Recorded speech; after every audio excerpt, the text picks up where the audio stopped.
Hello again. Since yesterday there was this little faux pas with the mouse, I thought I'd record a little bonus for you and show you some stuff that might be useful. So, with the whole big hoopla over the fact that Google has removed the plus name capability and link from the Google apps at the top of the all of their pretty much ecosystem applications, and remove the share box, I just wanted to address the hysteria number one, like I mentioned yesterday, and also show you it's really no big deal. You can easily get around it and actually set up something even better. So the way to do so is very simple. All you have to do is just simply create a bookmark.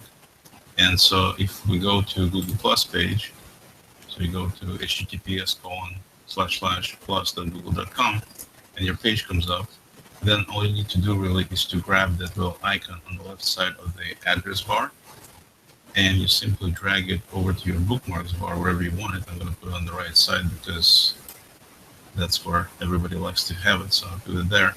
Notice that it didn't only put in Google Plus here, but it also has a little G Plus icon, which is kind of cool. And I can simply change it if I wanted to by right-clicking and selecting Edit.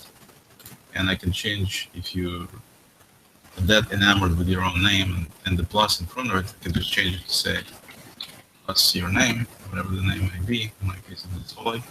And click Save. So you leave the URL alone, just change the name.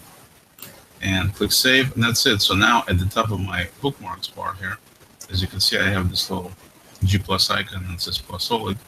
And so if I'm sitting at any window, doesn't matter which window I'm in, if I click on it, it will go ahead and bring my Google Plus right up, just like the old functionality worked from all the navigation bars at the top right corner. So you really didn't lose anything. As you can see, it's not that big of a deal. Very simple. Nice thing about this approach, though, is that if you do go to another website, for example, any website, doesn't matter, because this bookmarks bar remains all the time at the top of the browser, I can jump to any of these links anytime. So now I can actually go to Google Plus directly from CNN, or directly from Microsoft, or directly from anywhere, any website I want, which is something you couldn't do before. Before you could only do it from Google's applications. Now you can do it from any website. It doesn't really matter which website, because you always have access to Google Plus. So it's actually better in terms of functionality. It's more flexible than the old approach, and still can say plus your name, like I said, if you're so much into it. And you can have it on the right side like I do. I mean, it's pretty simple to do. But that's all you really need to do. Just simply grab the icon, drag it, rename it if you need to, and you're done. So that's the way to get to that.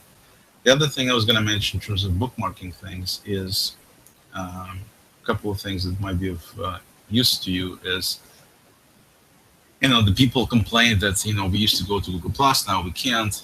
The reality is, a lot of times you want to go to just more than simply Google Plus. You want to go, you might have a bunch of different things. I mean, we have collections now, we have communities, events. I mean, there's different things, pages, of course, for businesses. So we have a lot of different things, and we actually, most of us have more than just a couple. We have a number of them.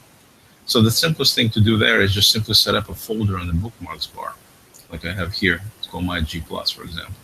And if I click on that folder, you can see that they have a number of links populated in there. And by the way, all these links were created exactly the same way as I just showed you. So what you would do is you would right click on the bar here, on the bookmarks bar. Actually, let's step back a little bit. For those of you who don't know about the bookmarks bar, or have something that looks like this in the browser, which you don't see it, let's just address that. So the way you do this is if you go to, you normally press Control-Shift-B, and that will get you to, let's get a bookmark from my blog. It'll get you to display the bookmarks bar, so you can see it right below the address bar, the omnibar as it's called. And that's fine. That's exactly what you want. So you have it visible. Another way how you can make it visible is by going to Settings. So you right click on the hamburger menu here, and then pull down the Settings option right here. And when you click on it, it's gonna show you the basic settings. And under the Appearance I believe, yes. Under the appearance here, so you just scroll down where it says appearance, you'll have a little checkbox that says always show the bookmarks bar. So if you click and check it, then it'll always show up and you don't have to worry about turning it on, turning it off. So that'll take care of having the bookmarks bar there, okay? Once you have it there, creating bookmark is as simply as dragging the icon for the website, whatever it is, this little icon on the left side here, and they all look different. If I go to Fox News, for example, then the icon, most of these people have their own little icons. And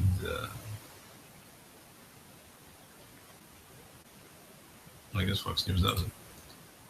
Okay. Anyway, you just grab, like I said, grab this little icon on the left side.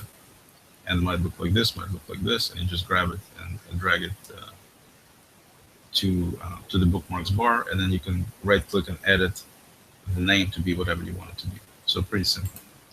Okay, so what I did was using that approach, and if you right-click on the bookmarks bar, one of the options is to add a page, so you can also add bookmark that way, or you can add a folder.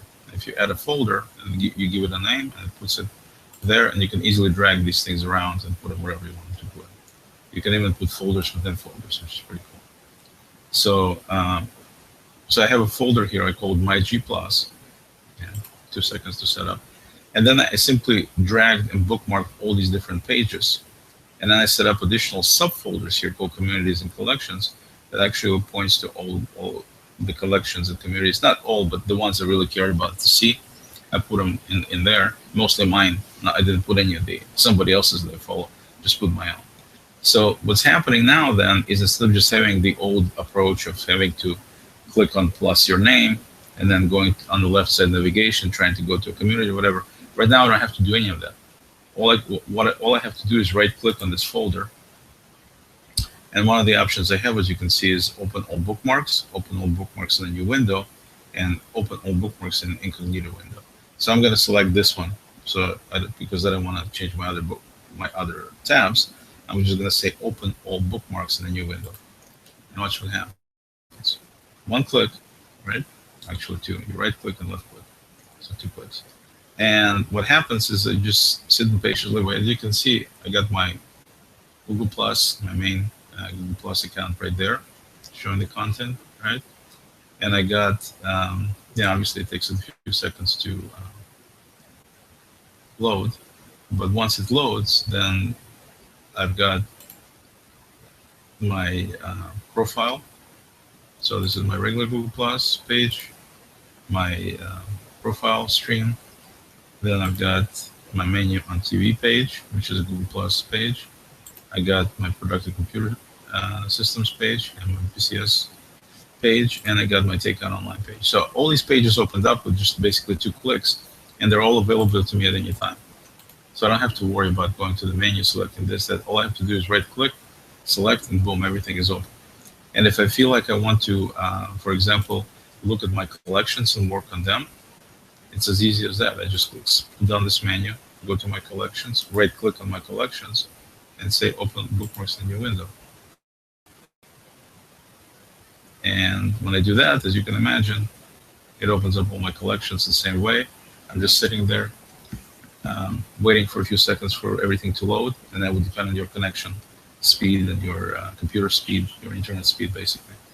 And once it loads, you will see these little spinning discs will stop spinning, and you'll just see the icons. So here's my collection on digital education, my sky candy, as I call it, which are my photos of pretty elaborate looking skies. And I got my macro delights, all my macro shots that I like, my favorite Beatles photos, and my son's favorite anti-BS rants that I do once in a while when some company really irritates me. So anyway, that's all my collections at my fingertips basically. And if I go ahead and right click on the communities and right click and then select open a new window, as you can imagine, it'll be exactly the same thing, just showing only my communities. So the bottom line here is it's this easy to initially set up these little bookmarks and nicely organize them. You can obviously organize them any way you want. Also, you can drag these things around. So if I put my communities in this order and then I decide I want to put the movie reviews or Hangout School at the top, all I have to do is just click on it and drag it, and it's going to stick it there. So now if I look in communities, Hangout School is at the top. And so it's very easy to rearrange things here within folders everywhere. And it doesn't eat up much room on the bookmarks bar, as you can see, which also makes it very convenient and useful because you can pack a lot of content there. But the beauty of this approach, one thing I would not recommend is setting up all these as just a set of bookmarks in one folder where you have literally like dozens of these things potentially, because it does take a while to open, and you probably won't need to use all of them, and all of them will use memory. And if you open more than, I tried one time 16, I don't know, I think it's probably when you open more than maybe 10, Google Chrome will actually ask you sure you want to really open all these, which in English translates to, are you nuts trying to open so many windows?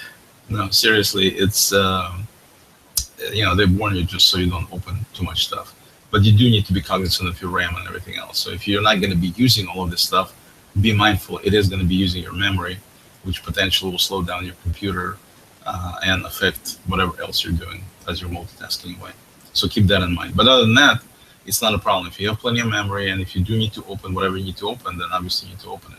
And this way you set it up once and that's it. You just use it all the time. So again, this whole thing with not being able to go to Google Plus from the link is totally overblown. You can set up really nice environments like I'm just showing you right here to make things a lot better and a lot easier. And the last thing before I leave you here, since we're on the subject, is I have this other link here that some people might not know about, and that is when I go to any particular page. Let's go to a page, for example, let's see, let's go to, I don't know, my son's school page. So if you go to a web page of your choice and it comes up, then if you want to share that on Google Plus, I have this bookmark that's set up here. As you can see, it says share on Google Plus. If I click on it over any page, it's going to automatically come up. And as you can see, it puts a picture, one of the pictures on the side, just like you normally share something in Google Plus, that you're used to sharing. Basically, you can see it fills everything in for you, and you can either share it as is, or I can put some additional comment and then click at the share button at the bottom there. You can't really see it because I made the resolution smaller so you can see bigger. But anyway, there's the share button and everything, so I can go ahead and share it, and it will share it to my profile as easy as that. So you can share any page you want, any blog, any article, doesn't matter, wherever you are on the web, you can share by using this little button. And so I will put the actual code for this button, which is not huge, but you need to type it in correctly. It's kind of long. So this is what it actually looks like in there. So I'm going to put it in the comment below so you can copy and paste directly. And you can call it anything you want. I call it share on Google Plus. You can call it obviously whatever you like. And basically that's it. So you put it somewhere on your toolbar like I have. And now I have a full ability to do just about anything I want with extreme ease. I can click on this button here and it'll take me to my Google Plus page, right? I can also take any page I want and I can share it by clicking on this button here with single click.